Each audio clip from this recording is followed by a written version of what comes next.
Surprenant tout le monde motocycliste, Suzuki présente en 1977 au 64e Salon de la Porte de Versailles un prototype de 1000 4 cylindres 4 temps, la GS. La firme, qui avait failli passer à la trappe suite à la coûteuse aventure du Rotary, fut la dernière des 4 japonaises à entrer dans la danse des multicylindres 4 temps avec la GS 750 qui fut une véritable réussite.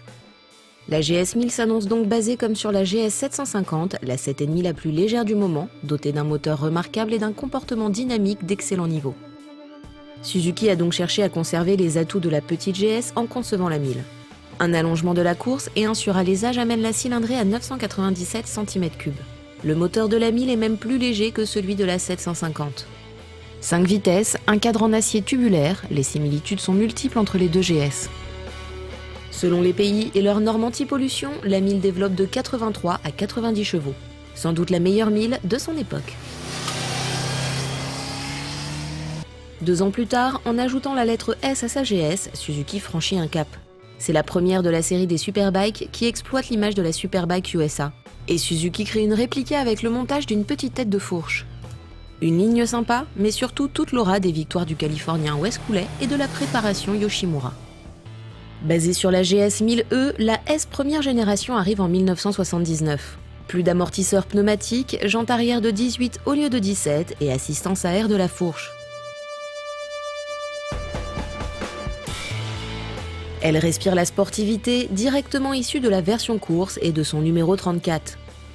Sa grande innovation fut le carénage monté pour passer l'homologation de la série de courses US et permettant à Cooley de gagner en vitesse de pointe. Ces 2 petits spoilers sont aussi censés apporter de la stabilité. Cela lui donne un look unique. Cooley remporte les championnats 79 et 80, ce qui assoit le succès de la GS S.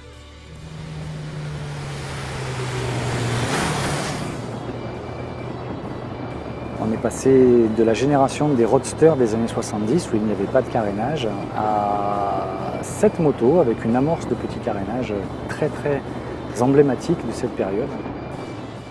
La GS 1000S fut produite pendant 2 ans. Celle que nous essayons est une version 1980, la GS 1000 ST. Sa décoration est modifiée, le bleu remplace le blanc et inversement. Elle a perdu son instrumentation spécifique, plus de montres par exemple. Mais elle a gagné une selle creusée plus racing et quelques chevaux avec une rampe de carbu plus grosse avec un diamètre de 30 mm et des arbres à cames plus pointus. Un mètre cylindre de frein carré remplace le rond et les disques de frein sont percés.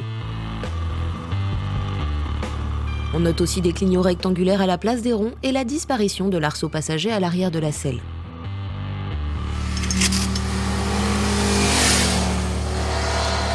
Il ne faut pas oublier non plus que le freinage est d'époque et que le mordant n'est pas exceptionnel, même si la puissance est là, mais c'est vraiment, il faut tirer dans le levier de frein très fort. La fourche est un petit peu molle par rapport à la rigidité des ressorts des amortisseurs arrière, donc la moto demande à être inscrite et la disponibilité du moteur, le filet de gaz et son onctuosité fait qu'on peut vraiment se permettre d'enrouler très vite avec beaucoup de rythme.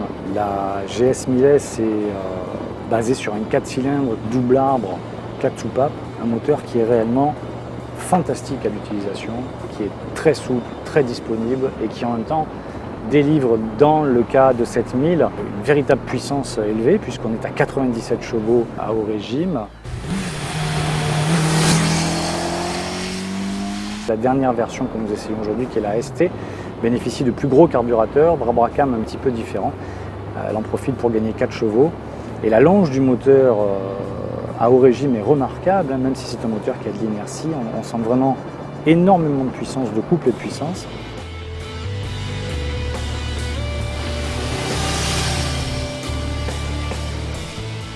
Le levier de frein non réglable est vite embuté, car la vitesse atteinte par la GS-S est considérable. Enfin, la partie cycle n'est pas exempte de mouvement, même en jouant avec les multiples réglages des amortisseurs et de la pression d'air dans la fourche. Cela pour dire qu'on a vite fait d'en faire trop à son guidon, car le look de roadster d'époque fait le reste, et vous vous imaginez facilement à l'aspi de Lawson et de Spencer. Ce qui est jouissif, c'est qu'on peut tout aussi bien utiliser cette machine entre 3 et 4000 tours, 5000 tours dans le cadre d'une balade, même rapide, puisque avec ce couple, la moto allonge bien, vraiment commencer à piloter en tirant très fort dans les régimes. C'est une moto qui est très attachante. La GS 1000S aura gagné l'épreuve Superbike de Daytona chaque année entre 78 et 80. De quoi lui bâtir une réputation à la hauteur de sa bonne bouille. Celle de coller à l'attaque sur la GS avec sa tête de fourche caractéristique aura en tout cas marqué les amateurs de grosses attaques.